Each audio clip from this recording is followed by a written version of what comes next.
Can you talk to us about the firing of the inspectors general? Why did you do that? And is it because it's a very common thing to do. I don't know that, but some people thought that some were unfair or some were not doing the job, and it's a very standard thing to do. Very much like the U.S. attorneys. Do you plan to bring your own people in those positions, Mr. President? Which people? In the inspectors general not my role? People. They're not my people. I don't know anybody that would do that, but we'll put people in there that will be very good.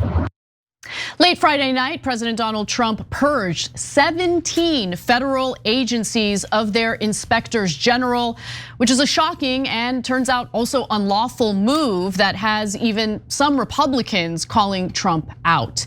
Now, first of all, what even is an inspector general? What is their role and what are they responsible for? Well, it turns out that they are responsible for conducting independent and objective audits, investigations, and inspections, prevent and detect waste, fraud, and abuse, keep the agency head and Congress fully and currently informed. But despite being the person to appoint many of the IGs in his last term, Donald Trump has decided to get rid of them. He has purged the government of them. Inspectors General had received an email from the White House telling each of them on behalf of Trump that due to changing priorities, your position as Inspector General was terminated effective immediately. Now, they didn't get any additional rationale as to why Donald Trump decided to fire them. But take a look at this. The agencies and departments whose watchdogs were fired included the Small Business Administration, the Departments of Agriculture, State, Interior, Commerce, Defense, Housing and Urban Development, Transportation, as well as the Department of Veterans Affairs and the Environmental Protection Agency.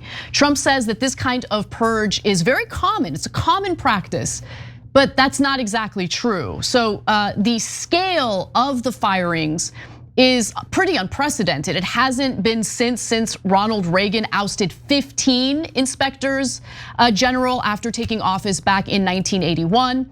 And who got axed is equally important here. Many of them had done investigations of the Biden administration's operations and also published damning reports.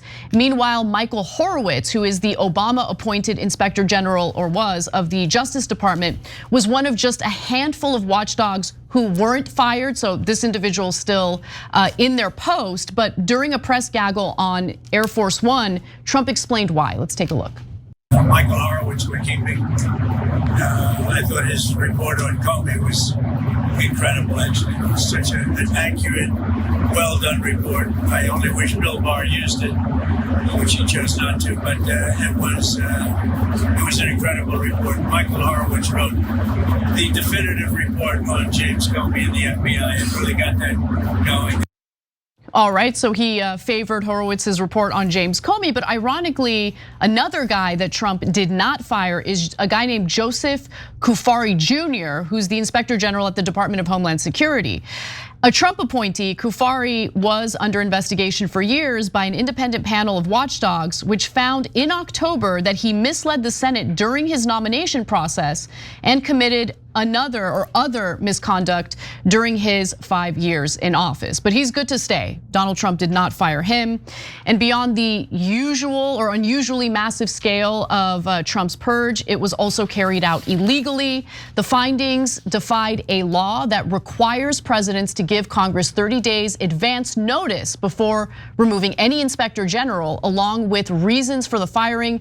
Just 2 years ago, Congress strengthened that provision by requiring the notice to include a substantive rationale, including detailed and case-specific reasons for the removal.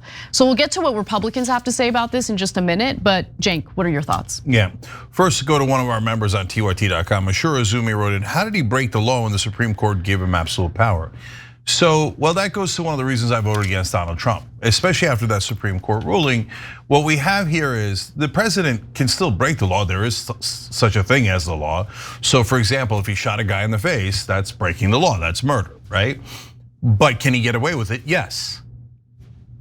So that was one of the worst decisions by the Supreme Court. It's absurd. It says you can't look into why the president did anything. So yes, it's illegal, but there's nothing that anyone can do about it. What are they gonna do, impeach him? What are they gonna do, arrest him? There's literally no way to hold them accountable. So that's why this is an epic disaster, and brought to you by that very corrupt Supreme Court. The Supreme Court is a cancer in this country.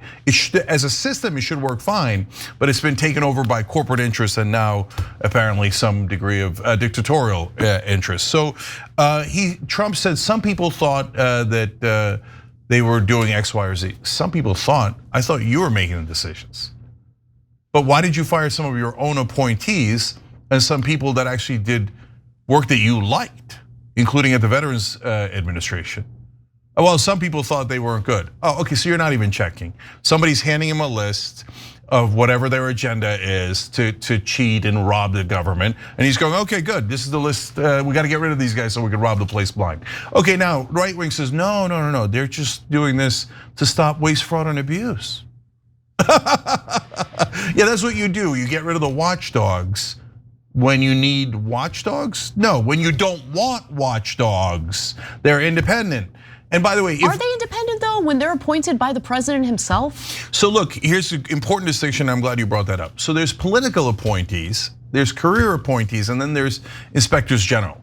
So political appointees, you can get rid of any of them anytime you like. That's the whole point of being a political appointee. Should Trump bring in his own guys? Of course. Sometimes people complain about that, but that's pretty rare, right? No, of course you bring in your political guys. Some career people, that's a little bit more of a gray zone, and some people, especially the Trump folks, will say, hey, listen, I'm the president, man. I'm gonna bring in these career guys that I like instead of the career guys you like. That's pretty dangerous. Inspectors general are supposed to be independent so that they could hold both Democratic and Republican administrations accountable. When you politicize those, well, then they're not independent anymore and they're totally useless. Some of those guys that he fired investigated Biden because that's their job, and they did a good job of investigating Biden. But he doesn't want himself to be investigated, so that's why he's firing them. Now, if you're in right-wing la-la land and you think Donald Trump's a demigod, you'll say, no way, he did it with pure heart. Now, but if Biden had done the same exact thing and fired all the inspectors general that are supposed to be watchdogs of his administration, including some appointed by Trump, what would you guys have said? You would have said, outrageous, he's gonna rob the place blind, Hunter's gonna do all sorts of things, and that's why he fired all the watchdogs. Exactly, I agree with you, but he didn't do that. Trump did it because he doesn't want any watchdogs that aren't his loyalists, because him and his friends are gonna rob the place blind. Okay, I agree that it's not good that he purged inspectors general. Okay, so let me just do the throat clearing, get that out of the way before people freak out. But how are you gonna argue that these aren't that these are independent individuals when they're appointed by the presidents, Cenk? I know, but they go through different administrations. Right, okay. So like some of these were Trump appointees that Biden didn't fire, even though they were appointed by Trump. Okay, I get that, right? Yeah. So that once you hire them and the Senate confirms them, they need Senate confirmation, that ensures some degree of independence, right? Got it. Now, are they gonna be perfectly independent? No, because you could have, as we do today, a Republican president and a Republican Senate, and they could confirm them, etc. But at least it's an effort to keep them independent.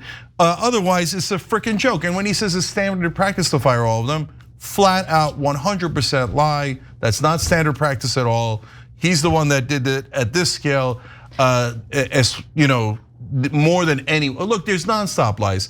Hegseth in his confirmation told the senators, "Don't worry, I will make sure that the Inspector General of the Defense Department is not fired." He was fired. Of course. Okay, and so any replacement would need to be confirmed by the Senate, correct? Theoretically, yes. All right, well, we'll see how that plays out. But there are some Republican lawmakers who aren't happy about this. They've spoken out against it.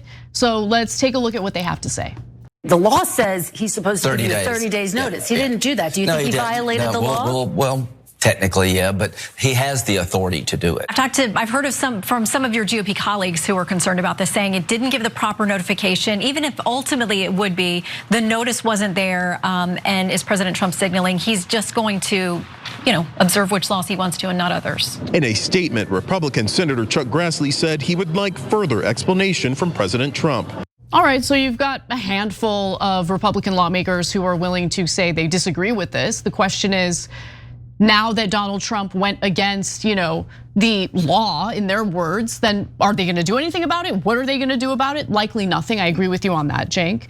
And many of the ousted IGs and Democratic lawmakers are concerned that this purge is meant to clear the way for Trump to install the loyalists, so they are talking about that in Congress. As of right now, we don't know who, if any of the replacements are gonna be, but history validates some of the concerns that we're hearing from those criticizing Donald Trump. Any inspector general must be replaced in an acting role by someone who has already been confirmed by the Senate or already served in the watchdog community. Congress amended the law after Trump installed political loyalists to replace some of the 5 watchdogs he fired in quick succession in his first term.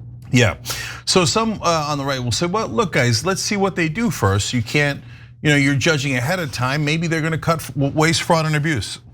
Yeah, maybe. But in this case, that doesn't make any sense because we won't see what they'll do because they're the ones who are supposed to be the watchdogs.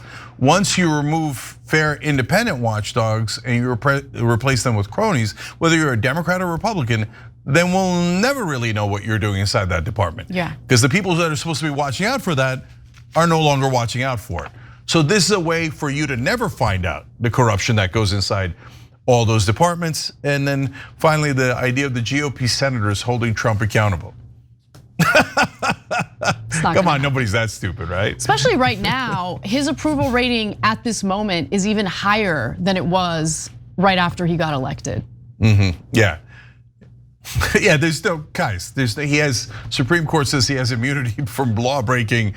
The GOP senator's favorite hobby is kissing both sides of his cheeks. I mean, there's no chance this is gonna get stopped. You won't find out what's happening inside those departments. The inspectors generals are basically gone and useless now. So cross your fingers and hope they don't steal too much. Thanks for watching the Young Turks, really appreciate it. Another way to show support is through YouTube memberships. You'll get to interact with us more. There's live chat emojis, badges. You've got emojis of me, Anna, John, JR. So those are super fun. But you also get playback of our exclusive member-only shows and specials right after they air. So all of that, all you gotta do is click that join button right underneath the video. Thank you.